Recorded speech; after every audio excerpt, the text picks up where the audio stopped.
We spoke about yesterday finding the right parnasah for the right person. Rabbeinu B'chayin Shara B'tachon Perek Gimel, in the 3rd chapter, is speaking about the right parnasah for the right person. From this we can move on to what is the right mission for every single person. There's a person's parnasah, but parnasah is not supposed to be your whole entire life.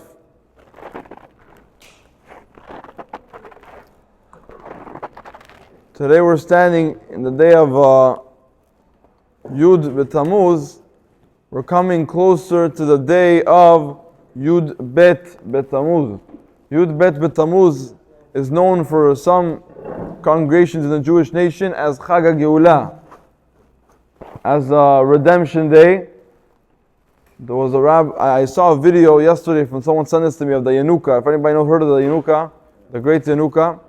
This is very interesting, the words he was said. Basically, he said a story that I already heard of, I already know the story. But then after, he said something that's very interesting. So I want to share it on. He says, this is a famous story that when the Frierdiker Rebbe, his name is the Admor Rayatz, the 6th Lubavitcher Rebbe went to, he used to fight head on with the Russian, with the communism, with the KGB. People, they would close down one mikveh for women. He would go send and build 2 more. They would close one yeshiva. He's going to go build 2 more. It was a long time until they found him. When they found him, they took him. They captured him. They took him and they took interrogations. It's a long story. We're not going to get to the details. We spoke about once over here regarding that they told him to go to a long hallway. Remember us up? Told him to go to a long hallway, and then in the hallway there's a door going there. That door. And on that night, they killed 140 spiritual leaders, both Christians, but most of them were Jewish rabbis. One night, they let the soldiers shoot whoever they want, and he was supposed to be in that room with those people. And while he was walking towards that door, he saw there's an office which is empty with a bench over there, and he went to just turn and sat over there the whole night. He was thinking to himself, what's that shgacha pratit? What could I learn from this that I'm sitting, that I came to the prison? And from him sitting and toiling in the Torah for that time, there were people in the others, of course, we're very sad on the people that passed away and got killed. But over here, he was saved. And that's one of the redemptions that happened, along with a lot of stories. So one of the stories that happened while they're interrogating him, one of the officers are very, very mad, and he pulls out a gun and puts it to his head. He didn't flinch, and he tells him, "This gun that you're putting to my head, the only person who's going to be afraid of it is someone that has 2 gods and one world. What does that mean? 2 gods and 1 world. The person that has, of course, God Almighty, and whoever holds the gun is the next God for him. And 1 world, that means only Olam Hazeh.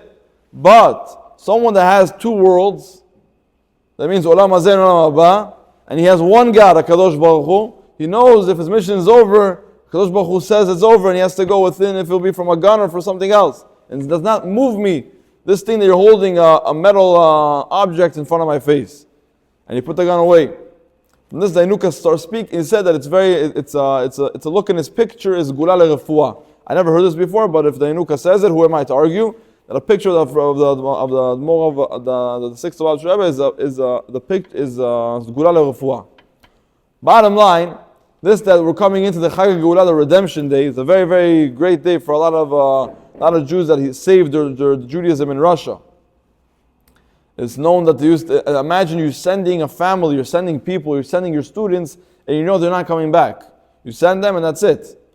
You know they're going to get, and then you get news from every single day. You're getting news from your students. This student got killed. This one they put him in prison. This one they took him from his family. This one they killed him in front of his children. Imagine hearing that day after day. But what happened over here? The idea is much greater. When a Jewish person understands that his mission in his life is to help another Jew, and when he helps another Jew, that they opened up this mikveh, 10 more women dipped in the mikveh over there, and it was in Tahara, it was purity. And they opened yeshivot, 10 more children heard about Judaism, and when they got older, they had a core, they built them their core already from there. So you see the importance of this Mesirut Nefesh, it's unbelievable. And over here, after we spoke about the right parnasah, will speak about the right mission for a person. It's known, the Baal Shem Tov HaKadosh says, and I mentioned a couple of times regarding the Gemara in Sotah. The Gemara in Sotah says 40 days before the child is born, 3 things are decided. What are decided? Who is he going to get married to? Who is he going to get married to? Where he's going to live? And what's going to be his parnasa? So regarding parnasa, regarding marriage, we're not going to talk about it. It's not shalom bayit. Regarding parnasa, we spoke about yesterday. Now the last question we have: why? Who cares where do you live? Okay, I can go to Pennsylvania. Who cares? I'm going to live in Pennsylvania, live in Queens. Like, what's the difference? Let's say I have a warehouse over there, so I want to live there. So over here, the Baal Shem Tov HaKadosh Mechadesh is telling us that every single person has a mission in life. And this, that you're in this place and you're surrounded with these neighbors, with this community, you have a mission over here. And don't take it lightly, and every single one of us could make a massive change. And the second we take it into our understanding and turn this into our perspective in life, then when we see that I live in Hollis Hills, there's a reason why I'm in Hollis Hills. There's a reason why this is my neighbor. The second I understand it and I see what could I change, what could I, of course not change the person, but how could I help him out if I'm in a good relationship with him? Bring him to Shiur Torah, teach him a little Torah. If you know he's going to be a little afraid of the synagogue, teach him yourself Torah if you know something. If you have a conversation with him, if you go out to dinner with him, teach him on this you make a bracha she'akol, on this you make bracha etz. And these small details, this person learns Torah through you. And both you and him get a massive mitzvah. Not only that, you fulfill the reason of what the Gemara says that 40 years before you were born, the reason why you came to this community, in order to make the people next to you, your neighbors, know and aware of kedusha, of Torah. So it could be, and it says, the Baal Shem Tov HaKadosh says, his famous words, he says, in 70, 80 years, the neshama could come, a person can come to this world for 70, 80 years just to do a favor to one Jew. One Jew, the reason why he came to this world was to do a favor to one Jew. Well, this will finish. We'll lock this idea up with there's a community. That's why you should never be. Even if there's one person that comes to your event, you shouldn't be sad from that. There was someone that sent to the Rabbi a letter that he made a massive Hanukkah party and on campus, Chabad on campus, and helping the kids that are in universities over there to show them Judaism. And he made a massive event, and only one person came in the end. So I gave him a donut or two, and I sent him off.